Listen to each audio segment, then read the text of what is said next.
ਇੱਕ ਪੁਲਿਸ ਦੀ ਵੱਡੀ ਗੱਡੀ ਜਿਸ ਦੇ ਵਿੱਚ DRG ਜਿਹੜੇ ਕਿ ਬਹੁਤ ਟ੍ਰੇਨਡ ਕਮਾਂਡੋ ਹੁੰਦੇ ਨੇ, ਉਹਨਾਂ ਦੀਆਂ ਡਿਫੈਂਸ ਸਰਵਿਸ ਫੋਰਸਿਸ ਦੇ ਉੱਥੋਂ ਦੇ, ਉਹਨਾਂ ਦੀ ਇੱਕ ਗੱਡੀ ਦੇ ਉੱਤੇ ਨਕਸਲਵਾੜੀਆਂ ਨੇ IED ਦੀ ਡਿਵਾਈਸ ਦੀ ਵਰਤੋਂ ਕਰਕੇ ਉਸ ਗੱਡੀ ਨੂੰ ਉਡਾ ਦਿੱਤਾ।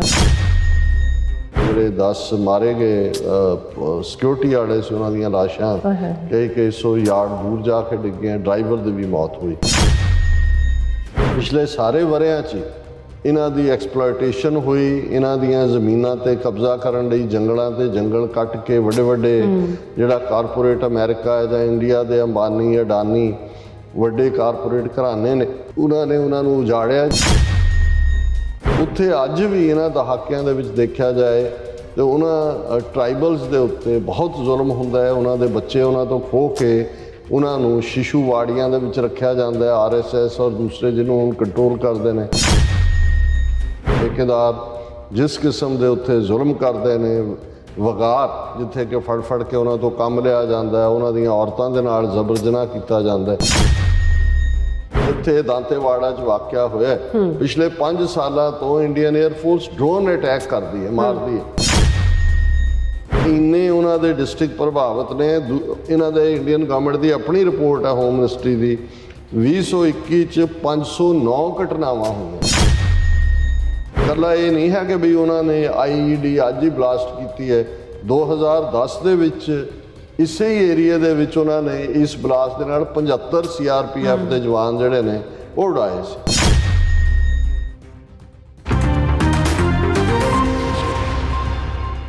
ਵਾਹਿਗੁਰੂ ਜੀ ਕਾ ਖਾਲਸਾ, ਵਾਹਿਗੁਰੂ ਜੀ ਕੀ ਫਤਿਹ। ਅਸਲਾਮ ਵਾਲੇਕਮ, ਆਦਾਬ, ਵਰਜ਼। ਮੈਂ ਤੁਹਾਡੀ ਹੋਸਟ ਅਨੀਲ ਕੌਰ ਤੇ ਮੈਂ TV84 ਦੇ ਸਾਰੇ ਦਰਸ਼ਕਾਂ ਤੇ ਸਰੋਤਿਆਂ ਨੂੰ ਜੀ ਆਇਆਂ ਕਹਿੰਦੀ ਹਾਂ ਪ੍ਰੋਗਰਾਮ ਸੱਚੋ ਸੱਚ ਵਿੱਚ, ਜਿਹੜੇ ਇਸ ਪ੍ਰੋਗਰਾਮ ਨਾਲ ਦੇਸ਼ਾਂ ਵਿਦੇਸ਼ਾਂ ਤੋਂ ਜੁੜ ਚੁੱਕੇ ਨੇ। ਖਾਲਸਾ ਅਫੇਅਰ ਸੈਂਟਰ ਦੇ ਸੰਚਾਲਕ ਡਾਕਟਰ ਅਮਰਜੀਤ ਸਿੰਘ ਜੀ ਸਟੂਡੀਓ 'ਚ ਮੇਰੇ ਨਾਲ ਸ਼ਾਮਿਲ ਨੇ। ਆਓ ਉਹਨਾਂ ਨਾਲ ਗੱਲਬਾਤ ਕਰਕੇ ਅੱਜ ਦੇ ਅਹਿਮ ਇਸ਼ੂਜ਼ ਉੱਪਰ ਉਹਨਾਂ ਤੋਂ ਉਹਨਾਂ ਦਾ ਤਬਸਰਾ ਜਾਣਦੇ ਹਾਂ। ਜੀ ਡਾਕਟਰ ਸਾਹਿਬ, ਵਾਹਿਗੁਰੂ ਜੀ ਕਾ ਖਾਲਸਾ, ਵਾਹਿਗੁਰੂ ਜੀ ਕੀ ਫਤਿਹ। ਹਾਂਜੀ ਨੀਲਮ ਕੌਰ ਜੀ, ਤੁਹਾਨੂੰ ਵੀ ਤੇ ਦੁਨੀਆ ਭਰ 'ਚ ਬੈਠੇ ਸਾਡੇ ਬਹੁਤ ਹੀ ਪਿਆਰੇ ਸੋਹਣੇ ਸਿਆਣੇ TV84 ਦੇ ਵਿਊਅਰਸ ਨੂੰ ਵੀ ਵਾਹਿਗੁਰੂ ਜੀ ਕਾ ਖਾਲਸਾ, ਵਾਹਿਗੁਰੂ ਜੀ ਕੀ ਫਤਿਹ। ਤੇ ਸਾਡੇ ਬਹੁਤ ਹੀ ਪਿਆਰੇ ਮੁਸਲਮਾਨ ਭੈਣਾਂ ਭਰਾਵਾਂ ਨੂੰ ਅਸਲਾਮ ਵਾਲੇਕੁਮ। ਜੀ ਡਾਕਟਰ ਸਾਹਿਬ, ਜੀ ਆਇਆਂ ਨੂੰ ਪ੍ਰੋਗਰਾਮ ਸੱਚੋ ਸੱਚ ਵਿੱਚ। ਬਹੁਤ ਮਿਹਰਬਾਨੀ। ਜੀ ਡਾਕਟਰ ਸਾਹਿਬ, ਅੱਜ 26 ਅਪ੍ਰੈਲ 2023 13 ਵਿਸਾਖ ਨਾਨਕ ਸ਼ਾਹੀ ਸੰਮਤ 555 ਦਾ ਦਿਨ ਹੈ। ਤੇ ਡਾਕਟਰ ਸਾਹਿਬ, ਪ੍ਰੋਗਰਾਮ ਸ਼ੁਰੂ ਕਰਨ ਤੋਂ ਪਹਿਲਾਂ ਅਸੀਂ ਦਰਸ਼ਕਾਂ ਤੇ ਸਰੋਤਿਆਂ ਨੂੰ ਹਮੇਸ਼ਾ ਤਰ੍ਹਾਂ ਦਾ ਅਸੀਂ ਵਿਊਅਰਸ, ਜੇ ਤੁਸੀਂ ਹੱਕ, ਸੱਚ, ਇਨਸਾਫ ਤੇ ਪੈਰਾ ਦਿਨ ਦਾ ਇੱਕੋ ਇੱਕ ਚੈਨਲ TV84 ਨੂੰ ਦੇਖਣਾ ਚਾਹੁੰਦੇ ਹੋ ਤਾਂ ਤੁਸੀਂ ਦੇਖ ਸਕਦੇ ਸਪੈਕਟਰਮ ਕੇਬਲ, RCN ਕੇਬਲ, ਬੈਲਫਾਬਿਕਮ ਕੈਨੇਡਾ, roku, ਜਾਦੂ ਬਾਕਸ, ਸ਼ਾਵਾ, ਫੇਸਬੁੱਕ TV84 ਦੀ ਆਪਣੀ online streaming and IP box ਤੇ ਤੁਸੀਂ TV84 ਨੂੰ ਦੇਖ ਸਕਦੇ ਹੋ। ਵਿਊਅਰਸ, ਜੇ ਤੁਸੀਂ TV84 ਨਾਲ ਪ੍ਰੋਗਰਾਮ ਸੱਚੋ ਸੱਚ ਨਾਲ ਫੇਸਬੁੱਕ ਲਾਈਨ ਜੁੜੇ ਤਾਂ ਇਸ ਨਾਲ ਲਾਈਕ ਕਰੋ ਤੇ ਸ਼ੇਅਰ ਕਰੋ ਅਤੇ ਨਾਲ ਹੀ YouTube ਤੇ ਸਬਸਕ੍ਰਾਈਬ ਵੀ ਕਰੋ।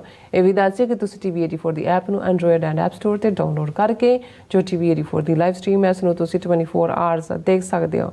ਸੋ ਵਿਊਅਰਸ, ਪ੍ਰੋਗਰਾਮ ਦੀ ਸ਼ੁਰੂਆਤ ਕਰਨ ਜਾ ਰਹੇ ਹਾਂ।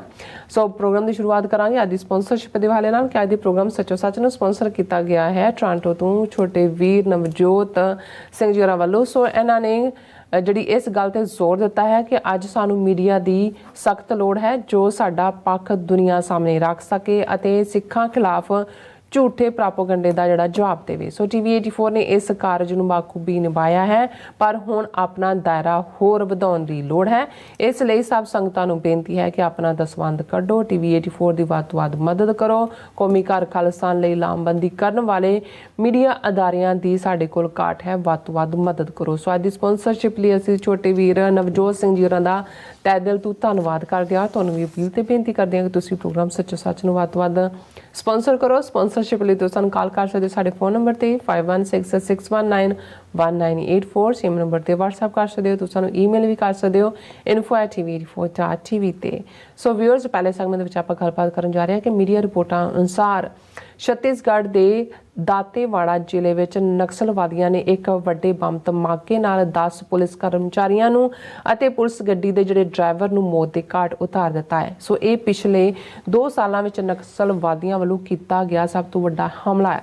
ਸੋ ਇਹ ਨਕਸਲਵਾਦੀ ਕੌਣ ਹਨ ਅਤੇ ਪਿਛਲੇ ਲਗਭਗ 50 ਸਾਲ ਤੋਂ ਭਾਰਤੀ ਸਟੇਟ ਵੱਲੋਂ ਹੱਥ ਦੀਆਂ ਦਮਨਕਾਰੀ ਕਾਰਵਾਈਆਂ ਦੇ ਬਾਵਜੂਦ ਇਹਨਾਂ ਤੇ ਕਾਬੂ ਕਿਉਂ ਨਹੀਂ ਪਾਇਆ ਜਾ ਰਿਹਾ ਔਰ ਯਾਦ ਰਹੇ ਨਕਸਲਵਾਦੀਆਂ ਦੇ ਖਿਲਾਫ ਭਾਰਤੀ ਹਵਾਈ ਫੌਜ ਵੱਲੋਂ ਲਗਾਤਾਰ ਡਰੋਨ ਅਟੈਕ ਵੀ ਕੀਤੇ ਜਾ ਰਹੇ ਹਨ। ਸੋ ਇਸ ਬਾਰੇ ਆਪਾਂ ਗੱਲਬਾਤ ਕਰਨ ਜਾ ਰਹੇ ਹਾਂ। ਸੋ ਅਸੀਂ ਚਾਹਾਂਗੇ ਕਿ ਤੁਸੀਂ ਇਸੇ ਤਰ੍ਹਾਂ ਹੀ ਬਣੇ ਰਹਿਣਾ। ਦੇਖਣ ਸੁਣ ਲਈ ਤੁਹਾਡਾ ਸਭ ਦਾ ਬਹੁਤ ਬਹੁਤ ਸ਼ੁਕਰੀਆ ਜੀ। ਡਾਕਟਰ ਸਾਹਿਬ ਕੀ ਕਹਿਣਾ ਚਾਹੋਗੇ? ਦੇਖੋ, ਸਭ ਤੋਂ ਪਹਿਲਾਂ ਤਾਂ ਅੱਜ ਦੇ ਪ੍ਰੋਗਰਾਮ ਨੂੰ ਸਪਾਂਸਰ ਕਰਨ ਲਈ ਅਸੀਂ ਆਪਣੇ ਵੀਰ ਨਵਜੋਤ ਸਿੰਘ ਉਹਨਾਂ ਦਾ ਸ਼ੁਕਰੀਆ ਅਦਾ ਕਰਦੇ ਹਾਂ। ਜੀ, ਉਹਨਾਂ ਨੇ ਠੀਕ ਕਾਮਨਾ ਕੀਤੀ ਹੈ ਕਿ TV 84 ਦੇ ਦਾਇਰੇ 'ਚ ਵਾਧਾ ਹੋਣਾ ਚਾਹੀਦਾ ਹੈ। ਬਿਲਕੁਲ। ਅਸੀਂ ਪਿਛਲੇ ਲਗਭਗ 11 ਸਾਲ ਤੋਂ ਇਸ ਸ਼ਮਾ ਨੂੰ ਰੌਸ਼ਨ ਰੱਖਿਆ ਔਰ ਇਸ ਦੇ ਵਿੱਚ ਜੇ ਸਭ ਤੋਂ ਵੱਡਾ ਰੋਲ ਹੈ ਤੇ ਸਾਡੇ ਸਪਾਂਸਰਸ ਦਾ ਹੈ, ਬਿਲਕੁਲ ਸਾਡੇ ਵੈਲ ਵਿਸ਼ਰਸ ਦਾ ਹੈ, ਜਿਨ੍ਹਾਂ ਨੇ ਬਿਨਾਂ ਕਿਸੇ ਚਾਹਤ ਦੇ ਕਿ ਉਹਨਾਂ ਨੂੰ ਇਸ 'ਚੋਂ ਕੋਈ ਪਬਲਿਸਿਟੀ ਮਿਲੇ ਜਾਂ ਕੋਈ ਮਫਾਦ ਮਿਲੇ, ਉਹ ਸਿਰਫ ਇਸ ਨੂੰ ਪੰਥਕ ਚੈਨਲ ਦੇ ਤੌਰ ਤੇ ਦੇਖਦੇ ਨੇ ਔਰ ਉਸ ਦੇ ਲਈ ਉਹ ਸਾਨੂੰ ਜਿਹੜਾ ਮਦਦ ਕਰਦੇ ਨੇ, ਅਸੀਂ ਉਹਨਾਂ ਦਾ ਸ਼ੁਕਰੀਆ ਅਦਾ ਕਰਦੇ ਹਾਂ।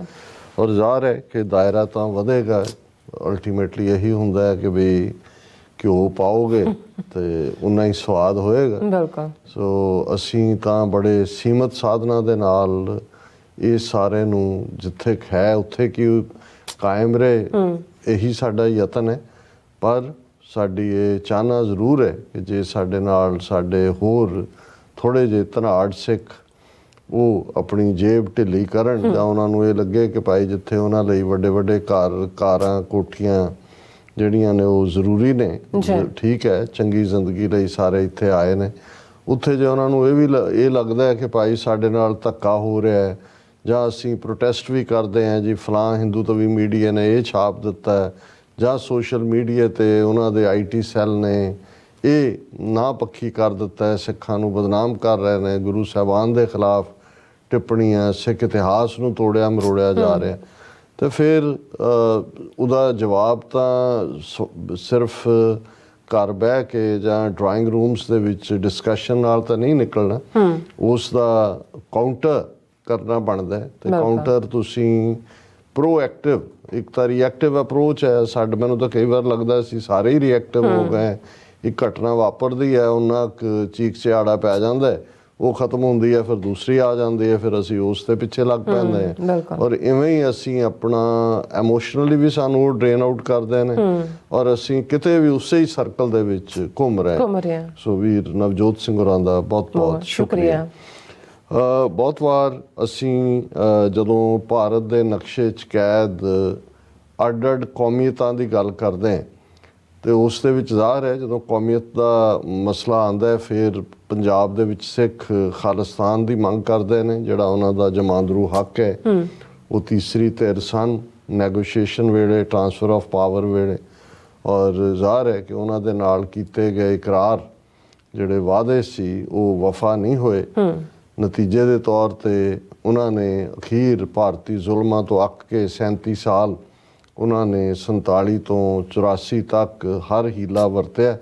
ਪਰ ਜਦੋਂ ਇੰਡੀਅਨ ਸਟੇਟ ਨੇ ਟੈਂਕਾਂ ਤੋਪਾਂ ਨਾਲ ਹਮਲਾ ਕਰਕੇ ਟੋਟਲ ਵਾਰ ਵਿੱਢੀ ਸਿੱਖਾਂ ਦੇ ਖਿਲਾਫ, ਤੇ ਉਹਨਾਂ ਨੇ ਫਿਰ ਫਾਈਨਲ ਆਪਣੀ ਡੈਸਟੀਨੇਸ਼ਨ, ਆਪਣਾ ਨਿਸ਼ਾਨਾ, ਆਪਣੀ ਮੰਜ਼ਿਲੇ ਮਕਸੂਦ 26 ਜਨਵਰੀ 1986 ਦੇ ਸਰਬੱਤ ਖਾਲਸਾ ਚੋਂ ਜਿਹੜੀ 5 ਮੈਂਬਰੀ ਪੰਥਕ ਕਮੇਟੀ ਨਿਕਲੀ, ਉਸ ਨੇ 29 ਅਪ੍ਰੈਲ 1986 ਨੂੰ ਖਾਲਿਸਤਾਨ ਦਾ ਐਲਾਨਨਾਮਾ ਜਾਰੀ ਕਰਕੇ ਆਪਣੀ ਮੰਜ਼ਿਲੇ ਮਕਸੂਦ ਅਲੱਗ ਮੁਲਕ ਦਰਿਆਏ ਜਮਨਾ ਤੋਂ ਵਾਘਾ ਤੱਕ ਇੰਡੀਪੈਂਡੈਂਟ ਸੋਵਰਨ ਖਾਲਿਸਤਾਨ ਮਿੱਥਿਆ।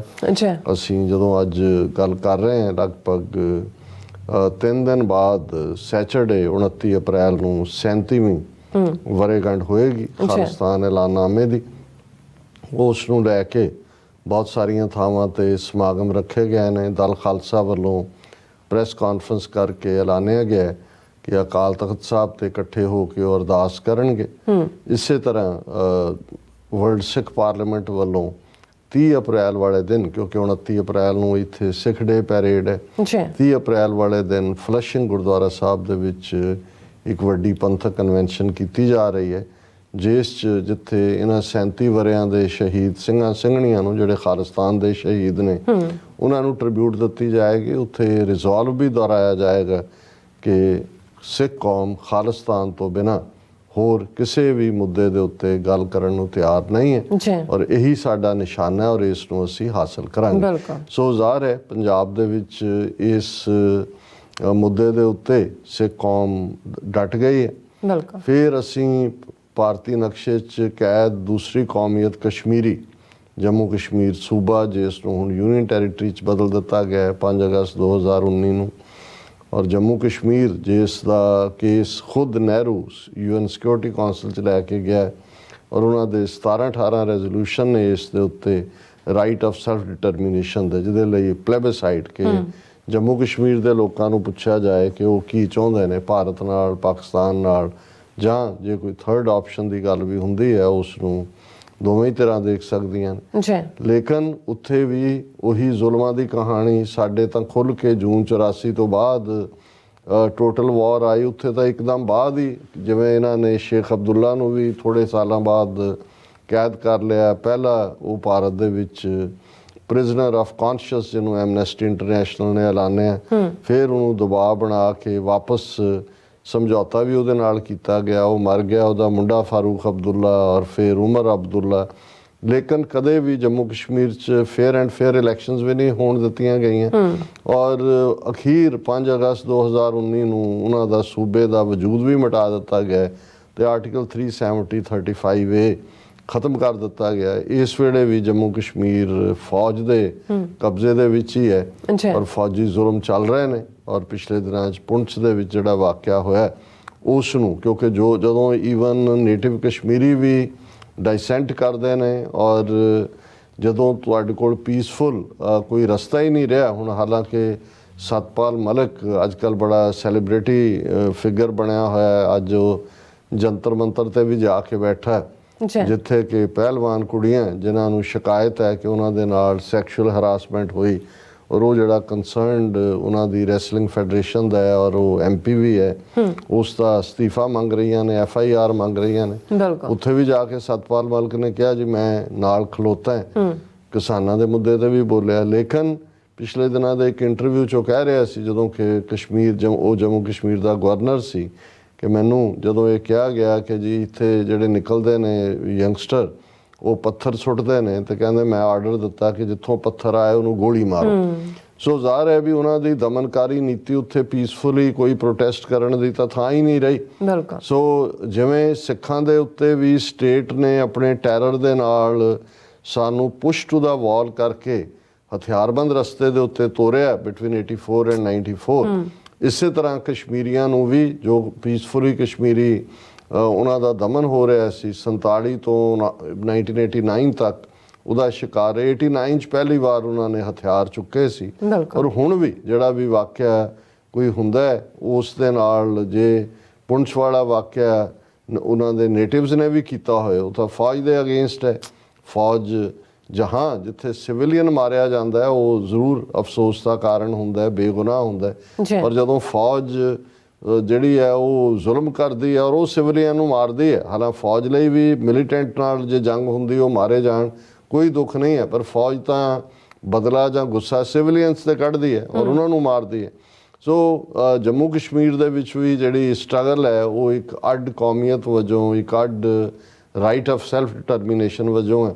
ਸੋ ਇਹ ਵੀ ਪਿਛਲੇ ਲਗਭਗ 74-75 ਸਾਲ ਤੋਂ ਹੀ ਲਗਾਤਾਰਤਾ ਨਾਲ ਇੱਕ ਫਾਰਮ ਜਾਂ ਦੂਸਰੇ 'ਚ ਜਾਰੀ ਹੈ। ਭਾਰਤੀ ਹਕੂਮਤ ਜ਼ੁਲਮ ਕਰਕੇ ਸਮਝਦੀ ਹੈ ਕਿ ਉਹਨਾਂ ਨੇ ਚੁੱਪ ਕਰਾ ਦਿੱਤਾ ਹੈ, ਪਰ ਇਵੇਂ ਮੂਵਮੈਂਟਸ ਦਬਦੀਆਂ ਨਹੀਂ। ਤੀਸਰੀ ਵੱਡੀ ਮੂਵਮੈਂਟ ਜਿਹੜੀ ਜਿਨ੍ਹਾਂ ਨਾਲ ਉਹੀ ਕੁਛ ਹੋਇਆ ਜੋ ਸਿੱਖਾਂ ਦੇ ਨਾਲ ਹੋਇਆ ਭਾਰਤ ਦੇ ਉੱਤਰ ਪੂਰਬ ਦੇ ਨਾਗਾਲੈਂਡ ਸੂਬੇ 'ਚ ਨਾਗਿਆਂ ਦੇ ਨਾਲ, ਜਿਨ੍ਹਾਂ ਨੂੰ ਜਿਹੜਾ ਹੈ ਉਹ ਗੱਲਬਾਤ ਦੇ ਵਿੱਚ ਹੁਣ 19-20 ਸਾਲ ਤੋਂ ਉਲਝਾਇਆ ਹੋਇਆ, ਲੇਕਿਨ ਉੱਥੇ ਵੀ ਕੋਈ ਨਾ ਕੋਈ ਵਾਕਿਆ ਹੁੰਦਾ ਰਹਿੰਦਾ ਲਗਾਤਾਰਤਾ ਦੇ ਨਾਲ ਔਰ ਉਹ ਆਪਣੀ ਆਜ਼ਾਦੀ ਦੇ ਲਈ ਵਚਨਬੱਧ ਨੇ। ਬੇਸ਼ੱਕ ਉਹਨਾਂ ਦੀ ਲੀਡਰਸ਼ਿਪ ਜਿਹੜੀ ਬੁੱਢੀ ਵੀ ਹੋ ਗਈ ਹੈ, ਪਰ ਉਹਨਾਂ ਨੇ ਵੀ ਅੱਗੋਂ ਯੰਗਰ ਕਾਡਰ ਨੂੰ ਖੜਾ ਕਰ ਲਿਆ ਕਿਉਂਕਿ ਨਾਗੇ ਈਵਨ ਬ੍ਰਿਟਿਸ਼ ਇੰਡੀਆ ਦਾ ਹਿੱਸਾ ਵੀ ਨਹੀਂ ਸੀ, ਉਹ ਇੱਕ ਅੱਡ ਜਿਹੜੇ ਨੇ ਕਬੀਲੇ ਨੇ ਔਰ ਉਹ ਵੀ ਆਪਣੀ ਆਜ਼ਾਦੀ ਦੇ ਲਈ ਲਗਾਤਾਰਤਾ ਨਾਲ ਲੜ ਰਹੇ ਨੇ। ਫਿਰ ਅਸੀਂ ਜਿਹੜਾ ਮੀਜ਼ੋਆਂ ਦੀ ਗੱਲ ਕਰਦੇ ਹਾਂ, ਮੀਜ਼ੋਰਮ ਜਿਸ ਦੇ ਵਿੱਚ ਕਿਸੇ ਵੇਲੇ ਬਹੁਤ ਵੱਡੀ ਸਟਰਗਲ ਸੀ, ਫਿਰ ਇਹਨਾਂ ਨੇ ਨੈਗੋਸ਼ੀਏਸ਼ਨ ਦੇ ਰਾਹੀਂ ਉਹਨਾਂ ਨੂੰ ਕੰਟੇਨ ਕਰਨ ਦਾ ਯਤਨ ਕੀਤਾ। ਪਰ ਹਕੀਕਤ ਇਹ ਹੈ ਕਿ ਭਾਰਤ ਦੇ 7 ਦੇ 7 ਹੀ ਉੱਤਰ ਪੂਰਬ ਦੇ ਸੂਬੇ ਜਿਹੜੇ ਨੇ ਉਹ ਫੌਜ ਦੇ ਕੰਟਰੋਲ ਥੱਲੇ ਹੀ ਨੇ। ਉੱਥੇ ਜੇ ਕੋਈ ਬਗਾਵਤ ਹੁੰਦੀ ਵੀ ਹੈ ਤੇ ਉਸ ਦੀ ਖਬਰ ਬਾਹਰ ਨਹੀਂ ਨਿਕਲਦੀ। ਇਸੇ ਤਰ੍ਹਾਂ ਮਨੀਪੁਰ ਇੱਕ ਜ਼ਮਾਨੇ ਦੇ ਵਿੱਚ ਅੰਗਰੇਜ਼ਾਂ ਨੇ ਹੀ ਉਸ ਸਟੇਟ ਦੀ ਵੱਖਰੀ ਹੋਂਦ ਨੂੰ ਵੀ ਤਸੱਵਰ ਕੀਤਾ। ਉੱਥੇ ਬੇਸ਼ੱਕ ਜਿਹੜਾ ਹੈ ਉਹ ਇੱਕ ਉਹਨਾਂ ਦੇ ਆਪਣੇ ਰਿਚੁਅਲ ਨੇ। ਮਨੀਪੁਰੀ ਡਾਂਸ ਇੰਟਰਨੈਸ਼ਨਲ ਲੈਵਲ 'ਤੇ ਲਿਆਉਣ 'ਚ ਬ੍ਰਿਟਿਸ਼ਰਸ ਦਾ ਬਹੁਤ ਵੱਡਾ ਰੋਲ ਸੀ, ਲੇਕਿਨ ਉਹਨਾਂ ਦੇ ਵੀ ਜਿਹੜੇ ਉਹ ਬੇਸ਼ੱਕ ਹਿੰਦੂ ਧਰਮ 'ਚ ਮੰਨਣ ਵਾਲੇ ਨੇ, ਉਹ ਆਪਣੀ ਅੱਡ ਹੋਂਦ ਕਬੀਲਿਆਂ ਦਾ ਸਮਾਜ ਹੈ, ਉਹ ਭਾਰਤ ਦੇ ਖਿਲਾਫ ਲੜਦੇ ਨੇ ਔਰ ਕੋਈ ਨਾ ਕੋਈ ਵਾਕਿਆ ਮਨੀਪੁਰ ਦੇ ਵਿੱਚ ਵਾਪਰਦਾ ਰਹਿੰਦਾ। ਅਸੀਂ ਦੇਖਦੇ ਹਾਂ ਕਿ ਕਿਵੇਂ ਈਵਨ ਉੱਥੇ ਵੀ ਇਹ ਨਾਰਥ ਈਸਟ ਦੇ ਸਾਰੇ ਸੂਬਿਆਂ 'ਚ ਹੀ ਜਿਹੜਾ ਉਹਨਾਂ ਨੇ ਸਪੈਸ਼ਲ ਫੋਰਸਿਸ ਪਾਵਰ ਐਕਟ ਲਾਇਆ ਹੋਇਆ, ਉਸ ਦੇ ਖਿਲਾਫ ਇੱਕ ਸ਼ਰਮਿਲਾ ਨਾਂ ਦੀ ਬੀਬੀ ਨੇ ਕਿੰਨਾ ਲੰਮਾ ਵਕਤ ਭੁੱਖ ਹੜਤਾਲ ਕੀਤੀ। ਤੇ ਉੱਥੇ ਵੀ ਕੋਈ ਨਾ ਕੋਈ ਵਾਕਿਆ ਹੁੰਦਾ ਰਹਿੰਦਾ ਹੈ ਔਰ ਇਹ ਇੱਕ ਹਕੀਕਤ ਹੈ ਕਿ ਨਾਰਥ ਈਸਟ ਦੇ ਇਹ ਸਾਰੇ ਹੀ ਸੂਬੇ ਇੱਕ ਜਾਂ ਦੂਸਰੇ ਤਰੀਕੇ ਨਾਲ ਭਾਰਤ ਨਾਲੋਂ ਅੱਡ ਹੋਣਾ ਹੀ ਲੋਚਦੇ ਨੇ। ਇਹ ਵੱਖਰੀ ਕਹਾਣੀ ਹੈ ਕਿ ਬੀਜੇਪੀ ਨੇ ਮੈਨੀਪੂਲੇਟ ਕਰਕੇ ਅਸਾਮ ਵਰਗੇ ਸੂਬੇ 'ਚ ਸਿੱਧੀ ਆਪਣੀ ਸਰਕਾਰ ਬਣਾਈ ਹੈ ਤੇ ਬਾਕੀਆਂ ਦੇ ਵਿੱਚ ਉਹਨਾਂ ਨੇ, ਪਰ ਇਹ ਸਾਰਾ controlled by army and money. ਹੁਣ ਜਿਹੜਾ ਵਾਕਿਆ ਦਾ ਜ਼ਿਕਰ ਅਸੀਂ ਕਰ ਰਹੇ ਹਾਂ, ਅੱਜ ਸਾਰੇ ਭਾਰਤ ਦੇ ਨੈਸ਼ਨਲ ਮੀਡੀਆ 'ਚ ਵੱਡੀਆਂ ਚੀਕਾਂ ਵੱਜ ਰਹੀਆਂ ਨੇ ਔਰ ਉਸ ਦਾ ਸਬੰਧ ਹੈ ਜਿਹੜਾ ਛੱਤੀਸਗੜ੍ਹ ਦਾ ਦਾਂਤੇਵਾੜਾ ਜ਼ਿਲ੍ਹੇ ਦੇ ਜਿਹੜਾ ਅਰੁਣਪੁਰਾ ਏਰੀਏ 'ਚ ਇੱਕ ਪੁਲਿਸ ਦੀ ਵੱਡੀ ਗੱਡੀ, ਜਿਸ ਦੇ ਵਿੱਚ DRG ਜਿਹੜੇ ਕਿ ਬਹੁਤ ਟ੍ਰੇਨਡ ਕਮਾਂਡੋ ਹੁੰਦੇ ਨੇ, ਉਹਨਾਂ ਦੀਆਂ ਡਿਫੈਂਸ ਸਰਵਿਸ ਫੋਰਸਿਸ ਦੇ ਉੱਥੋਂ ਦੇ, ਉਹਨਾਂ ਦੀ ਇੱਕ ਗੱਡੀ ਦੇ ਉੱਤੇ ਨਕਸਲਵਾੜੀਆਂ ਨੇ ਜਿਹੜਾ ਉਹ IED ਨੂੰ ਇੰਪਰੋਵਾਈਜ਼ਡ ਐਕਸਪਲੋਸਿਵ ਡਿਵਾਈਸ ਕਹਿੰਦੇ ਨੇ। ਇਹਦਾ ਮਤਲਬ ਹੁੰਦਾ ਹੈ ਕਿ ਵੀ ਇਹ ਤੁਸੀਂ ਕਿਤੇ ਬੰਬ ਫਿੱਟ ਕੀਤਾ ਹੋਇਆ ਤੇ ਡਿਸਟੈਂਸ ਤੋਂ ਤੁਸੀਂ ਰਿਮੋਟ ਦੇ ਨਾਲ ਉਸ ਨੂੰ ਐਕਸਪਲੋਡ ਕਰ ਦਿਓ। ਸੋ ਉਹਨਾਂ ਨੇ IED ਦੀ ਡਿਵਾਈਸ ਦੀ ਵਰਤੋਂ ਕਰਕੇ ਉਸ ਗੱਡੀ ਨੂੰ ਉਡਾ ਦਿੱਤਾ। 10 ਫੁੱਟ ਤੱਕ ਜਿਹੜਾ ਉਹ ਟੋਆ ਬਣਿਆ ਔਰ ਈਵਨ ਜਿਹੜੇ 10 ਮਾਰੇ ਗਏ ਸਿਕਿਉਰਿਟੀ ਵਾਲੇ ਸੀ, ਉਹਨਾਂ ਦੀਆਂ ਲਾਸ਼ਾਂ ਕਈ 100 ਯਾਰਡ ਦੂਰ ਜਾ ਕੇ ਡਿੱਗੀਆਂ। ਡਰਾਈਵਰ ਦੀ ਵੀ ਮੌਤ ਹੋਈ। ਹੁਣ ਕਿਉਂਕਿ ਹੈ ਤਾਂ ਇਹ ਜਦੋਂ ਇੰਡੀਅਨ ਆਰਮੀ ਨੇ ਉਹਨਾਂ ਦੇ ਖਿਲਾਫ ਇਸ ਕਿਸਮ ਦੇ ਇਕੱਲੇ ਆਪਰੇਸ਼ਨ ਨਹੀਂ, ਅਸੀਂ ਕੁਛ ਦਿਨ ਪਹਿਲਾਂ ਹੀ ਸ਼ਾਇਦ 2 ਹਫ਼ਤੇ ਪਹਿਲਾਂ ਡਿਸਕਸ ਕੀਤਾ ਸੀ ਉਹਨਾਂ ਦੀ ਇੱਕ ਪ੍ਰੈਸ ਰਿਲੀਜ਼ 'ਤੇ ਬੇਸਡ ਹੀ ਕਿ ਕਿਵੇਂ ਈਵਨ ਇੰਡੀਅਨ 에ਅਰ ਫੋਰਸ ਉਹਨਾਂ ਦੇ ਏਰੀਆ ਦੇ ਵਿੱਚ, ਕਿਉਂਕਿ ਇਹ ਦਾਂਤੇਵਾੜਾ 'ਚ ਜਿੱਥੇ ਵਾਕਿਆ ਹੋਇਆ ਇਹ ਤ੍ਰਿਕੋਣ ਹੈ ਜਿਹਦੇ 'ਚ ਛੱਤੀਸਗੜ੍ਹ ਔਰ ਤੇਲੰਗਾਨਾ ਤੇ ਉੜੀਸਾ ਇਸ ਦੀ ਟ੍ਰਾਇੰਗਲ ਬਣਦੀ ਹੈ, ਤ੍ਰਿਕੋਣ ਬਣਦੀ ਹੈ ਔਰ ਇਹ ਸਾਰੀ ਬੈਲਟ ਹੈ ਜਿਹੜੀ ਜਿਨ੍ਹਾਂ ਦੇ ਵਿੱਚ ਵਨ ਮਾਨਸ, ਜਿਨ੍ਹਾਂ ਨੂੰ ਤੁਸੀਂ ਆਦੀਵਾਸੀ ਕਹਿੰਦੇ ਹੋ, ਟ੍ਰਾਈਬਲਸ ਹਾਂਜੀ, ਜਿਹੜੇ ਮੈਨ ਆਫ ਦਾ ਫੋਰੈਸਟ, ਜੰਗਲਾਂ 'ਚ ਰਹਿਣ ਵਾਲੇ ਜਿਹੜੇ ਮੁੱਢ ਕਦੀਮ ਤੋਂ ਉੱਥੇ ਰਹਿੰਦੇ ਨੇ, ਉਹਨਾਂ ਦੇ ਲਈ ਲਫ਼ਜ਼ ਭਾਰਤੀ ਸੰਵਿਧਾਨ ਦੇ ਵਿੱਚ ਸ਼ਡਿਊਲਡ ਟ੍ਰਾਈਬ ਮੰਨਿਆ ਗਿਆ ਹੈ। ਕਬੀਲਿਆਂ ਦਾ ਹੀ ਸਮਾਜ ਹੈ, ਪਰ ਇਹਨਾਂ ਦਾ ਬੇਸਿਕ ਆਧਾਰ ਜਿਹੜਾ ਹੈ ਉਹ ਇੱਥੇ ਹੀ ਉਹਨਾਂ ਦੀਆਂ ਸੈਂਕੜਿਆਂ ਨਸਲਾਂ ਜਿਹੜੀਆਂ ਨੇ ਉੱਥੇ ਹੀ ਰਹਿੰਦੀਆਂ ਨੇ, ਉੱਥੇ ਹੀ ਉਹਨਾਂ ਦਾ ਖਾਣ ਪਾਣ ਦਾ ਆਹਾਰ ਹੈ, ਉਹਨਾਂ ਦੇ ਆਪਣੇ ਕਬੀਲਿਆਂ ਦੇ ਕਾਨੂੰਨ ਨੇ। ਲੇਕਿਨ ਜਿਸ ਅੰਦਾਜ਼ ਦੇ ਵਿੱਚ ਪਿਛਲੇ ਸਾਰੇ ਵਰ੍ਹਿਆਂ 'ਚ ਇਹਨਾਂ ਦੀ ਐਕਸਪਲੋਇਟੇਸ਼ਨ ਹੋਈ, ਇਹਨਾਂ ਦੀਆਂ ਜ਼ਮੀਨਾਂ 'ਤੇ ਕਬਜ਼ਾ ਕਰਨ ਲਈ ਜੰਗਲਾਂ 'ਤੇ ਜੰਗਲ ਕੱਟ ਕੇ ਵੱਡੇ ਵੱਡੇ ਜਿਹੜਾ ਕਾਰਪੋਰੇਟ ਅਮਰੀਕਾ ਹੈ ਜਾਂ ਇੰਡੀਆ ਦੇ ਅੰਬਾਨੀ, ਅਡਾਨੀ ਵੱਡੇ ਕਾਰਪੋਰੇਟ ਘਰਾਣੇ ਨੇ, ਉਹਨਾਂ ਨੇ ਉਹਨਾਂ ਨੂੰ ਉਜਾੜਿਆ। ਜਦੋਂ ਉਹ ਰੈਜ਼ਿਸਟ ਕਰਦੇ ਨੇ ਕਿ ਭਾਈ ਇਹ ਸਾਡੀਆਂ ਜ਼ਮੀਨਾਂ ਤੇ ਸਾਡਾ ਹੱਕ ਹੈ, ਔਰ ਕੱਲਾ ਹੀ ਨਹੀਂ, ਅਸੀਂ ਤਾਂ ਇੱਥੇ ਕੈਨੇਡਾ ਦੇ ਵਿੱਚ ਨੇਟਿਵ ਕੈਨੇਡੀਅਨਸ ਨਾਲ ਕੀ ਹੋਇਆ, ਕੈਥੋਲਿਕ ਚਰਚ ਨੇ ਕੀ ਕੀਤਾ, ਜਾਂ ਅਮਰੀਕਾ 'ਚ ਨੇਟਿਵ ਅਮਰੀਕਨਸ ਨਾਲ ਕੀ ਹੋਇਆ, ਤੇ ਬੀਤਾ ਦੀਆਂ ਗੱਲਾਂ ਕਰ ਰਹੇ ਹਾਂ। ਉੱਥੇ ਅੱਜ ਵੀ ਇਹਨਾਂ ਦਹਾਕਿਆਂ ਦੇ ਵਿੱਚ ਦੇਖਿਆ ਜਾਏ ਤੇ ਉਹਨਾਂ ਟਰਾਈਬਲਸ ਦੇ ਉੱਤੇ ਬਹੁਤ ਜ਼ੁਲਮ ਹੁੰਦਾ ਹੈ। ਉਹਨਾਂ ਦੇ ਬੱਚੇ ਉਹਨਾਂ ਤੋਂ ਖੋਹ ਕੇ ਉਹਨਾਂ ਨੂੰ ਸ਼ਿਸ਼ੂ ਵਾੜੀਆਂ ਦੇ ਵਿੱਚ ਰੱਖਿਆ ਜਾਂਦਾ ਹੈ। RSS ਔਰ ਦੂਸਰੇ ਜਿਹਨੂੰ ਕੰਟਰੋਲ ਕਰਦੇ ਨੇ ਕਿ ਜੀ ਅਸੀਂ ਇਹਨਾਂ ਨੂੰ ਸਿਵਲਾਈਜ਼ ਕਰ ਰਹੇ ਹਾਂ। ਬਿਲਕੁਲ ਜੋ ਨੇਟਿਵ ਕੈਨੇਡੀਅਨਸ ਨਾਲ ਜਾਂ ਨੇਟਿਵ ਅਮਰੀਕਨਸ ਨਾਲ, ਜੋ ਆਸਟ੍ਰੇਲੀਆ 'ਚ ਐਬੋਰੀਜਨਸ ਨਾਲ, ਜਾਂ ਨਿਊਜ਼ੀਲੈਂਡ ਦੇ ਵਿੱਚ ਮੌਰੀਸ ਦੇ ਨਾਲ, ਉਹਨਾਂ ਦੀ ਕਹਾਣੀ ਅਸੀਂ ਬਿਆਨਦੇ ਹਾਂ। ਅੱਜ ਵੀ ਭਾਰਤ ਦੇ ਵਿੱਚ ਇਹ ਜ਼ੁਲਮ ਚੱਲ ਰਿਹਾ। ਹਜ਼ਾਰਾਂ ਬੱਚੇ ਉਹਨਾਂ ਦੇ ਖੋਹ ਕੇ, ਔਰ ਜਿਹੜੇ ਠੇਕੇਦਾਰ ਜਦੋਂ ਕਿ ਕਾਰਪੋਰੇਟ ਸੈਕਟਰ ਵਾਲੇ ਉੱਥੇ ਕਰਦੇ ਨੇ, ਠੇਕੇਦਾਰ ਜਿਸ ਕਿਸਮ ਦੇ ਉੱਥੇ ਜ਼ੁਲਮ ਕਰਦੇ ਨੇ, ਵਗਾਰ ਜਿੱਥੇ ਕਿ ਫੜ ਕੇ ਉਹਨਾਂ ਤੋਂ ਕੰਮ ਲਿਆ ਜਾਂਦਾ ਹੈ, ਉਹਨਾਂ ਦੀਆਂ ਔਰਤਾਂ ਦੇ ਨਾਲ ਜ਼ਬਰ ਜਨਾਹ ਕੀਤਾ ਜਾਂਦਾ ਹੈ ਔਰ ਕੋਈ ਅਕਾਊਂਟੇਬਿਲਟੀ ਨਹੀਂ। ਇਹ ਖੁੱਲੀ ਛੁੱਟੀ ਹੈ ਕਿ ਤੁਸੀਂ ਉਹਨਾਂ ਨਾਲ ਜੋ ਮਰਜ਼ੀ ਕਰੋ, ਕਿਉਂਕਿ ਉਹ ਤਾਂ ਇਹਨਾਂ ਦੇ ਲਈ ਤਾਂ ਉਹ ਬੰਦੇ ਹੀ ਨਹੀਂ ਨੇ, ਉਹ ਕੋਈ ਭਾਰਤ ਦੇ ਸ਼ਹਿਰੀ ਤਾਂ ਦੂਰ ਦੀ ਗੱਲ, ਉਹਨਾਂ ਨੂੰ ਇਨਸਾਨ ਹੀ ਤਸੱਵਰ ਨਹੀਂ ਕਰਦੇ।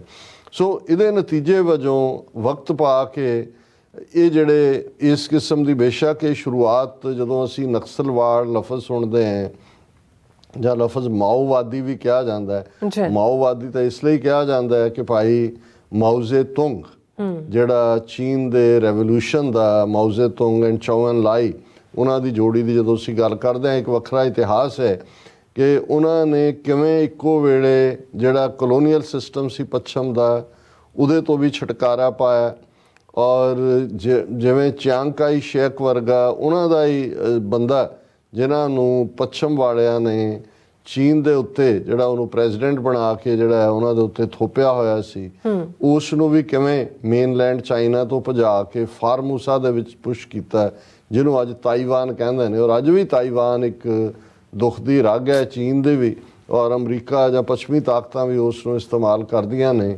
ਚਾਈਨਾ ਨੂੰ ਰੱਬ ਕਰਨ ਦੇ ਲਈ ਇੰਦਾ ਆਈ। ਹੁਣ ਇਹ ਇੱਕ ਵੱਖਰਾ ਪਾਰਟ ਹੈ, ਲੇਕਿਨ ਇਸ 'ਚ ਕੋਈ ਦੋ ਰਾਵਾਂ ਨਹੀਂ ਨੇ ਕਿ ਜਿੱਥੇ 1917 ਦੇ ਵਿੱਚ ਜਿਹੜਾ ਰੂਸ ਦਾ ਇਨਕਲਾਬ ਜਿਹਨੂੰ ਕਿਹਾ ਜਾਂਦਾ ਹੈ, ਉਹ ਮੁੱਢਲੇ ਤੌਰ ਤੇ ਕਾਰਖਾਨਿਆਂ ਵਿੱਚ ਕੰਮ ਕਰਨ ਵਾਲੇ ਵਰਕਰਾਂ ਦੇ ਉੱਤੇ ਖੜਾ ਸੀ। ਇਸੇ ਤਰ੍ਹਾਂ ਜਿਹੜਾ ਚਾਈਨਾ ਦਾ ਰੈਵੋਲੂਸ਼ਨ ਹੈ, ਮੇਨ ਤੌਰ ਤੇ ਜਿਹੜੀ ਤਬਦੀਲੀ ਚੀਨ 'ਚ ਮਾਓ ਸੇ ਤੁੰਗ ਨੇ ਲਿਆ, ਭਾਵੇਂ ਥਿਉਰੀ ਕਾਰਲ ਮਾਰਕਸ ਦੀ ਸੀ। ਕਾਰਲ ਮਾਰਕਸ ਜਿਹਨੂੰ ਕਮਿਊਨਿਜ਼ਮ ਦੀ ਥਿਉਰੀ ਦਾ ਜਨਮਦਾਤਾ ਕਿਹਾ ਜਾਂਦਾ ਹੈ, ਪਰ ਕਾਰਲ ਮਾਰਕਸ ਦੀ ਥਿਉਰੀ ਦੇ ਦੋ ਹਿੱਸੇ ਜਦੋਂ ਅਸੀਂ ਰਸ਼ੀਆ ਦੇ ਵਿੱਚ ਉਹਦੀ ਇੰਪਲੀਮੈਂਟੇਸ਼ਨ ਦੇਖਦੇ ਹਾਂ ਤਾਂ ਉਹ ਲੈਨਿਨਵਾਦ ਹੈ। ਲੈਨਿਨ ਔਰ ਬਾਅਦ ਸਟਾਲਿਨ ਜਿਹਨੇ ਆਪਣੇ ਤੌਰ ਤੇ ਜ਼ੁਲਮ ਕੀਤੇ, ਲੇਕਿਨ ਉਹਦੇ 'ਚ ਅਮੈਂਡਮੈਂਟ ਦੇ ਨਾਲ ਉਹ ਕਾਰਖਾਨਿਆਂ ਦੇ ਵਰਕਰਾਂ ਤੇ ਆਧਾਰਿਤ ਰੈਵੋਲੂਸ਼ਨ ਜਾਂ ਤਬਦੀਲੀ ਸੀ।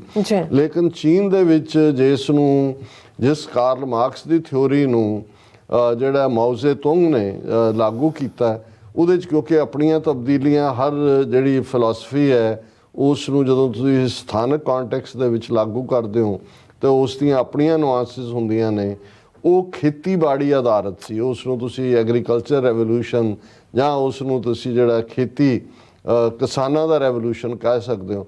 ਔਰ ਉਸ ਤਰਜ਼ ਦੇ ਉੱਤੇ ਫਿਰ ਜਿਹੜੀ ਤਬਦੀਲੀ ਕਿਤੇ ਹੋਰ ਆਉਣ ਦੀ ਗੱਲ ਤੁਰੀ, ਉਹਨੂੰ ਮਾਓਵਾਦ ਕਿਹਾ ਜਾਣ ਲੱਗਾ, ਮਾਓ ਜ਼ੇ ਤੁੰਗ ਦੇ ਨਾਂ ਦੇ ਉੱਤੇ। ਹੁਣ ਇਹਨਾਂ ਹਾਲਾਤਾਂ ਦੇ ਵਿੱਚ ਹੀ 1960ਵਿਆਂ ਦੇ ਅਖੀਰ 'ਚ ਭਾਰਤ ਦੇ ਵਿੱਚ ਜਿੱਥੇ ਕਿ ਬਹੁਤ ਵੱਡਾ ਜਗੀਰਦਾਰੀ ਫਿਊਡਲ ਸਿਸਟਮ ਕਾਇਮ ਰਿਹਾ, ਅੰਗਰੇਜ਼ਾਂ ਨੇ ਵੀ ਉਹਨੂੰ ਕਾਇਮ ਰੱਖਿਆ ਔਰ ਉਸ ਫਿਊਡਲ ਸਿਸਟਮ ਦੇ ਨੇ ਜਿਸ ਨੇ ਆਮ ਗਰੀਬ ਮਜ਼ਦੂਰਾਂ ਨੂੰ ਹਲਵਾਹਕ ਬਣਾ ਕੇ ਜਾਂ ਮਜ਼ਾਰੇ ਬਣਾ ਕੇ ਐਕਸਪਲੋਇਟ ਕੀਤਾ ਫੁੱਲੀ। ਉਸ ਦੇ ਖਿਲਾਫ ਦੋ ਹੀ ਤਰੀਕੇ ਸੀ। ਇੱਕ ਪਾਸੇ ਇਸ ਗੱਲ ਤੋਂ ਡਰਦੇ ਆ ਕਿ ਹਥਿਆਰਬੰਦ ਸੰਘਰਸ਼ ਵਾਲੇ ਲੋਕ ਨਾ ਤੁਰ ਪੈਣ। ਉਸ ਵੇਲੇ ਆਚਾਰੀਆ ਵਿਨੋਬਾ ਭਾਵੇ ਜਿਸ ਨੇ ਇੱਕ ਰੈਵੋਲੂਸ਼ਨ ਜਿਸ ਨੂੰ ਕਿਹਾ ਗਿਆ ਕਿ ਜੀ ਪੀਸਫੁਲ ਤਰੀਕੇ ਨਾਲ ਕਿ ਜੀ ਮੈਂ ਅਮੀਰ ਜ਼ਮੀਂਦਾਰਾਂ ਕੋਲ ਜਾਵਾਂਗਾ, ਉਹਨਾਂ ਨੂੰ ਕਹਾਂਗਾ ਤੁਸੀਂ ਐਕਸਪਲੋਇਟ ਨਾ ਕਰੋ, ਜ਼ਮੀਨਾਂ ਦਿਓ, ਜ਼ਮੀਨਦਾਨ ਔਰ ਫਲਾਣਾ। ਉਹ ਆਚਾਰੀਆ ਵਿਨੋਬਾ ਭਾਵੇ ਪੈਦਲ ਤੁਰ ਕੇ ਗਾਂਧੀ ਦੇ ਨਕਸ਼ੇ ਕਦਮਾਂ ਤੇ ਉਹ ਡਰਾਮੇ ਡਰੂਮੇ ਤਾਂ ਉਦੋਂ ਬਥੇਰੇ ਹੋਏ ਜੀ, ਇੰਨੀ ਜ਼ਮੀਨ ਆ ਗਈ, ਇੰਨੀ ਦਿੱਤੀ ਗਈ, ਇੰਨੀ ਲੈ ਲਈ। ਲੇਕਿਨ ਜਗੀਰਦਾਰੀ ਸਿਸਟਮ ਅੱਜ ਵੀ ਇੱਕ ਨਵੇਂ ਫਾਰਮ 'ਚ ਹੁੰਦਾ ਹੈ। ਉਹ ਫਿਊਡਲ ਦਾ ਔਰ ਪੋਲੀਟੀਸ਼ੀਅਨ ਦਾ ਔਰ ਕ੍ਰਿਮੀਨਲ ਦਾ ਇੱਕ ਉਹ ਨੈਕਸਸ ਹੈ। ਉਹ ਅਸੀਂ ਦੇਖ ਰਹੇ ਹਾਂ ਕਿ ਕਿਸ ਲੈਵਲ ਦੇ ਉੱਤੇ ਉਹ ਰੂਲ ਕਰਦੇ ਨੇ। ਲੇਕਿਨ ਉਸ ਸਾਰੇ ਦੌਰ 'ਚ ਜਦੋਂ ਇਹ ਸਾਰਾ ਵਿਨੋਬਾ ਭਾਵੇ ਵਾਲਾ ਡਰਾਮਾ ਵੀ ਕੋਈ ਕਾਰਗਰ ਨਹੀਂ ਹੋਇਆ ਤੇ ਫਿਰ ਕਾਨੂੰ ਸਾਨਿਆਲ ਨਾਂ ਦਾ ਇੱਕ ਆਂਧਰਾ ਪ੍ਰਦੇਸ਼ ਦਾ ਰਹਿਣ ਵਾਲਾ ਬੰਦਾ ਜਿਹਨੇ ਇਸ ਗੱਲ ਦੇ ਲਈ ਇੱਕ ਜਿਹੜਾ ਹੈ ਉਹ ਕਾਲ ਦਿੱਤੀ ਕਿ ਮਜ਼ਦੂਰਾਂ ਨੂੰ, ਖੇਤੀ ਕਰਨ ਵਾਲੇ ਕਿਸਾਨਾਂ ਨੂੰ ਕਿ ਭਾਈ ਤੁਸੀਂ ਇਹ ਤੁਹਾਡੀਆਂ ਜ਼ਮੀਨਾਂ ਨੇ, ਤੁਹਾਡੇ ਹੱਕ ਨੇ, ਇਹਨਾਂ ਤੋਂ ਤੁਸੀਂ ਖੋਹ ਲਓ। ਔਰ ਇਸ ਦੇ ਨਤੀਜੇ ਵਜੋਂ ਇਹ ਮੂਵਮੈਂਟ ਕਿਉਂਕਿ ਸ਼ੁਰੂ ਤੋਂ ਹੁਣ ਜਦੋਂ ਅਸੀਂ ਨਕਸਲਵਾੜੀ ਕਹਿੰਦੇ ਹਾਂ, ਨਕਸਲਵਾੜ ਇੱਕ ਪਿੰਡ ਵੈਸਟ ਬੰਗਾਲ ਦੇ ਵਿੱਚ ਹੈ, ਛੋਟਾ ਜਿਹਾ ਪਿੰਡ ਹੈ ਔਰ ਇੱਕੋ ਵੇਲੇ ਇਹ ਦੋਨੋਂ ਜਿੱਥੇ ਕਾਨੂੰ ਸਾਨਿਆਲ ਆਂਧਰਾ ਦੇ ਵਿੱਚ ਇਸ ਮੂਵਮੈਂਟ ਦਾ ਜਨਮਦਾਤਾ ਬਣਦਾ ਹੈ, ਪਰ ਇਸ ਨੂੰ ਕਾਫੀ ਪਜ਼ੀਰਾਈ ਜਿਹੜੀ ਮਿਲਦੀ ਹੈ ਉਹ ਵੈਸਟ ਬੰਗਾਲ ਦੇ ਵਿੱਚ ਮਿਲਦੀ ਹੈ, ਜਿਸ ਨੂੰ ਚਾਰੂ ਮਜਮੂਦਾਰ ਨਾਂ ਦਾ ਇੱਕ ਜਿਹੜਾ ਫਿਲਾਸਫਰ ਵੀ ਹੈ ਔਰ ਐਕਟਿਵਿਸਟ ਵੀ ਹੈ ਔਰ ਉਹ ਉਹਨੂੰ ਖੜਾ ਕਰਦਾ। ਸੋ ਵੱਡੇ ਪੈਮਾਨੇ ਤੇ ਇਹ ਜਿਹੜਾ ਬੰਗਾਲ ਔਰ ਆਂਧਰਾ ਤੋਂ ਸ਼ੁਰੂ ਹੋਈ ਮੂਵਮੈਂਟ ਫਿਰ ਜਿਹੜੀ ਸੂਬੇ ਵਿੱਚ ਨੇ ਔਰ ਪੰਜਾਬ ਦੇ ਹਵਾਲੇ ਨਾਲ ਜੇ ਗੱਲ ਕਰੀਏ ਤਾਂ 1960ਵਿਆਂ ਦੇ ਅਖੀਰ ਦੇ ਵਿੱਚ 1968, 69, 70 ਤੱਕ ਪੰਜਾਬ ਦੇ ਵਿੱਚ ਵੀ ਇਹ ਨਕਸਲਵਾਦੀ ਮੂਵਮੈਂਟ ਆਪਣਾ ਰੰਗ ਦਿਖਾਉਂਦੀ ਹੈ। ਔਰ ਹੁਣ ਜਿਸ ਬਾਦਲ ਨੂੰ ਬੜਾ ਸ਼ਾਂਤੀ ਦਾ ਮਸੀਹਾ, ਕਿਸਾਨਾਂ ਦਾ ਪਤਾ ਨਹੀਂ ਕੀ ਬਣਾ ਕੇ ਪੇਸ਼ ਕੀਤਾ ਜਾ ਰਿਹਾ ਹੈ, ਲੋਕ ਜਾ ਰਹੇ ਨੇ। ਦੂਸਰਾ ਕਿਉਂਕਿ ਲੋਕਾਂ ਦੀ ਯਾਦਾਸ਼ਤ ਤਾਂ ਹੁੰਦੀ ਨਹੀਂ। ਪੰਜਾਬ ਦੇ ਵਿੱਚ ਜੇ ਸਭ ਤੋਂ ਪਹਿਲਾਂ ਝੂਠੇ ਪੁਲਿਸ ਮੁਕਾਬਲੇ ਬਣਾਉਣ ਦਾ ਕੰਮ ਸ਼ੁਰੂ ਕੀਤਾ ਸੀ ਤੇ ਇਸ ਪ੍ਰਕਾਸ਼ ਸਿੰਘ ਬਾਦਲ ਨੇ ਕੀਤਾ ਸੀ। ਔਰ ਇਹ ਗੱਲ ਮੈਂ ਨਹੀਂ ਕਹਿ ਰਿਹਾ ਜ਼ਬਾਨੀ ਕਲਾਮੀ। ਪ੍ਰਕਾਸ਼ ਸਿੰਘ ਬਾਦਲ ਦਾ ਉਸ ਵੇਲੇ inspector general police Bhagwant Singh Danewalia ਸੀ। ਭਗਵੰਤ ਸਿੰਘ ਦਾਨੇਵਾਲੀਆ ਨੇ, ਹੁਣ ਤਾਂ ਮਰ ਗਿਆ ਉਹ ਵੀ, ਰਿਟਾਇਰਮੈਂਟ ਤੋਂ ਬਾਅਦ ਉਹਨੇ ਕਿਤਾਬ ਵੀ ਲਿਖੀ ਸੀ ਪੁਲਿਸ ਇਨ ਦਾ 21st ਸੈਂਚੁਰੀ। ਜਿਹਨਾਂ ਨੂੰ ਰਿਸਰਚ ਦਾ ਸ਼ੌਕ ਆ ਉਹ ਦੇਖ ਲੈਣ।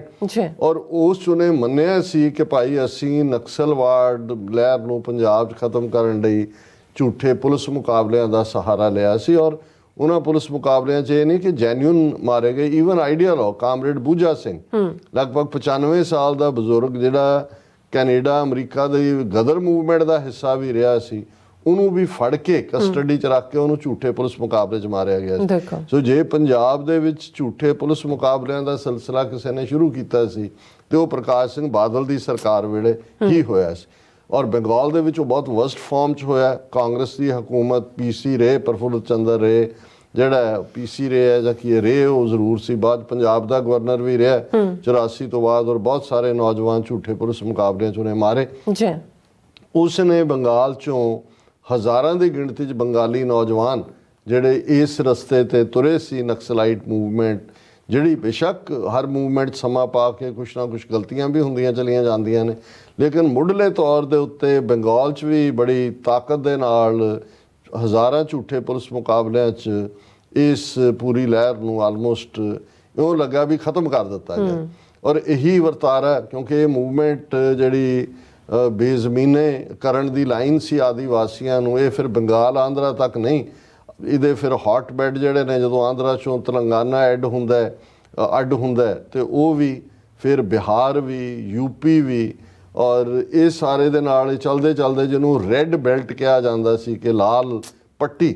ਸੋ ਇਹਨਾਂ ਦਾ ਸੰਬੰਧ ਜਾ ਕੇ ਨੇਪਾਲ ਨਾਲ ਜੁੜਦਾ। ਔਰ ਅਸੀਂ ਦੇਖਦੇ ਹਾਂ ਕਿ ਨੇਪਾਲ ਦੇ ਵਿੱਚ ਜਿਹੜਾ ਰਾਜਾਸ਼ਾਹੀ ਦਾ ਖਤਮ ਕੀਤਾ ਜਾਂ ਜਿਹੜੀ ਮੂਵਮੈਂਟ ਉੱਥੇ ਆਈ, ਉਹ ਵੀ ਮਾਓਵਾਦੀ ਮੂਵਮੈਂਟ ਹੀ ਸੀ। ਔਰ ਅੱਜ ਵੀ ਜਿਹੜੀ ਸਭ ਤੋਂ ਪਾਵਰਫੁਲ ਉੱਥੇ, ਈਵਨ ਜਦੋਂ ਉਹਨਾਂ ਦੀ ਪੋਲੀਟੀਕਲ ਤਬਦੀਲੀ ਵੀ ਹੋਈ, ਰਾਜਾਸ਼ਾਹੀ ਖਤਮ ਹੋਈ, ਪਾਰਲੀਮੈਂਟਰੀ ਇਲੈਕਸ਼ਨਾਂ ਹੋਈਆਂ, ਤਾਂ ਮਿਸਟਰ ਆਇਲੀ ਹੋਏ ਜਾਂ ਮਿਸਟਰ ਪ੍ਰਚੰਡਾ ਹੋਏ, ਇਹ ਸਾਰੇ ਹੀ ਜਿਹੜੇ ਨੇ ਉਸ ਮਾਓਵਾਦੀ ਮੂਵਮੈਂਟ ਦੇ ਨਾਲ ਸੰਬੰਧਿਤ ਰਹੇ ਨੇ। ਹੁਣ ਇਹ ਵੇਰਵਾ ਇਸ ਲਈ ਦੇਣਾ ਜ਼ਰੂਰੀ ਹੈ ਕਿ ਵੀ ਜਦੋਂ ਅਸੀਂ ਇਹ ਗੱਲ ਕਰਦੇ ਹਾਂ ਕਿ ਵੀ ਭਾਰਤ ਜਿਹੜਾ ਹੈ ਉਹ ਕੋਈ ਉਹ ਆਲਰੇਡੀ ਬਹੁ ਕੌਮੀ ਮੁਲਕ ਹੈ, ਜਦੋਂ ਅਸੀਂ ਪੰਜਾਬ, ਕਸ਼ਮੀਰ, ਨਾਗਾਲੈਂਡ ਦੂਸਰਿਆਂ ਦੇ ਹਵਾਲੇ ਨਾਲ ਗੱਲ ਕੀਤੀ, ਤੇ ਦੂਸਰੇ ਪਾਸੇ ਜਿਹੜਾ ਇਹ ਜਮਹੂਰੀਅਤ ਦਾ ਡਰਾਮਾ ਕਰਦੇ ਨੇ।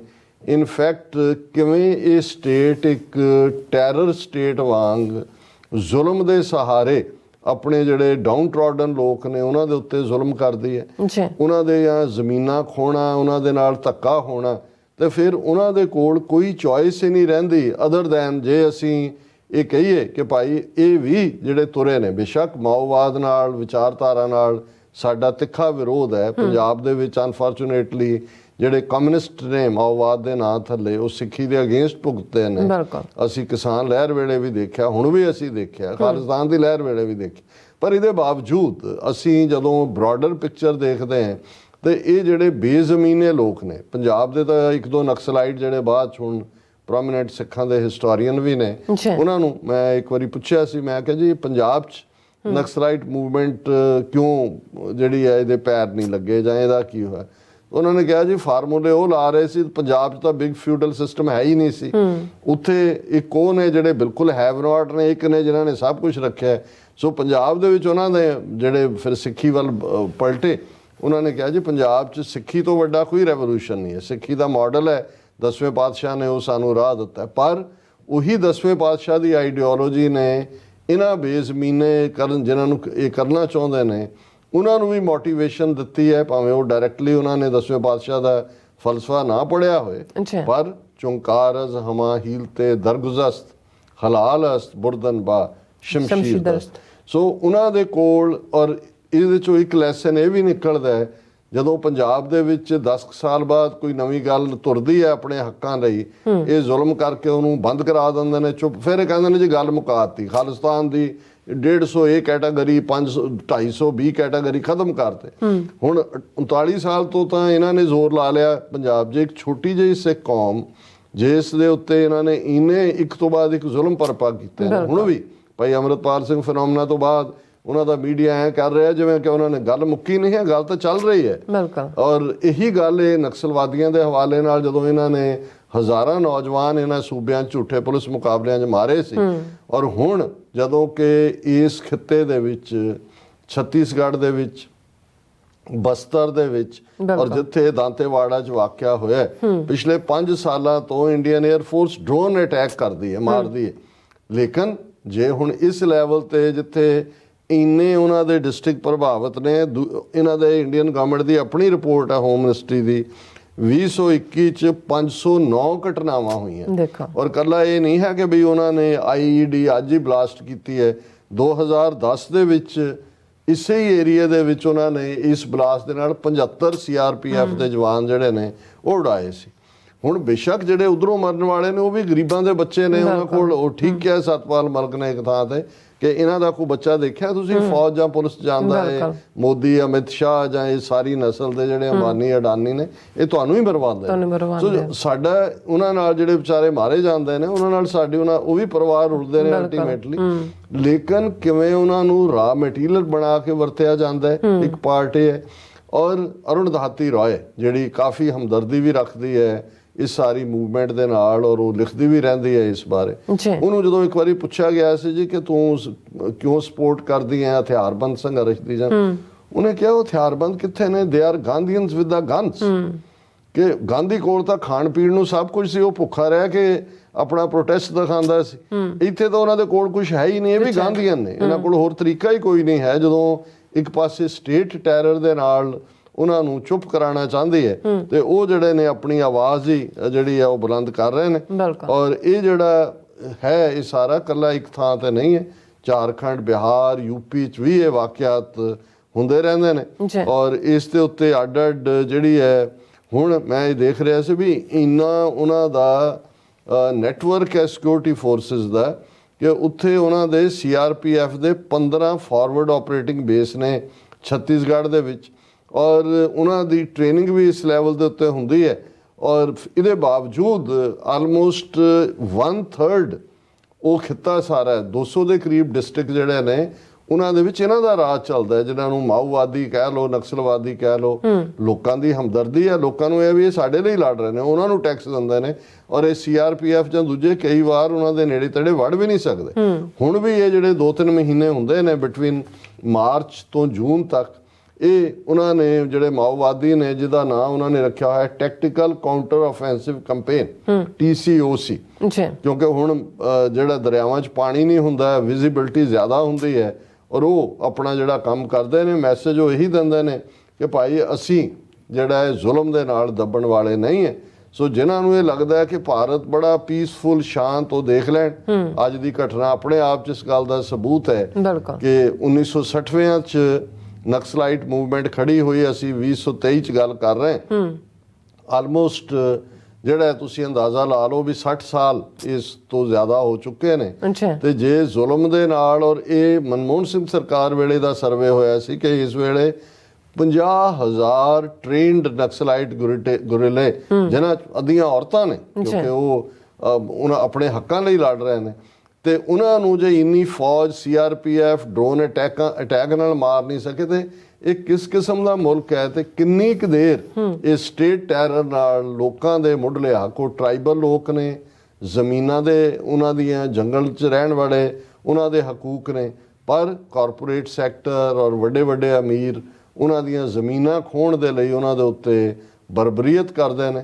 ਸੋ ਅਸੀਂ ਜਿਹੜੀ ਉਹਨਾਂ ਦੀ ਸਪਿਰਿਟ ਹੈ ਨਕਸਲਾਈਟਸ ਦੀ ਆਈਡੀਓਲੋਜੀ ਨਾਲ ਅਸੀਂ ਭਾਵੇਂ ਸਹਿਮਤ ਨਾ ਹੋਈਏ, ਉਸ ਦੀ ਅਸੀਂ ਤਾਰੀਫ ਕਰਦੇ ਹਾਂ ਕਿ ਭਾਈ ਉਹ ਆਪਣੇ ਹੱਕਾਂ ਦੇ ਲਈ ਖਲੋਤੇ ਨੇ, ਔਰ ਉਹ ਅਖੀਰਲੇ ਹਥਿਆਰ ਦੇ ਤੌਰ ਤੇ ਜਿਸ ਨੂੰ UN ਦੇ ਪ੍ਰੀਐਂਬਲ ਨੇ ਵੀ ਕਿਹਾ ਸੀ ਕਿ ਬਈ if a man is not to be compelled as a last resort to rebellion, his human rights must be protected by the rule of the law. ਜੀ ਡਾਕਟਰ ਸਾਹਿਬ, ਤੁਹਾਡਾ ਬਹੁਤ ਬਹੁਤ ਸ਼ੁਕਰੀਆ। ਸੋ ਹੱਥ ਲੈਣੇ ਬ੍ਰੇਕ, ਵਿਊਅਰਸ ਤੁਸੀਂ ਇਸੇ ਤਰ੍ਹਾਂ ਬਣੇ ਰਹਿਣਾ, ਮਿਲਦੇ ਹਾਂ ਛੋਟੇ ਜਿਹੇ ਬ੍ਰੇਕ ਤੋਂ ਬਾਅਦ।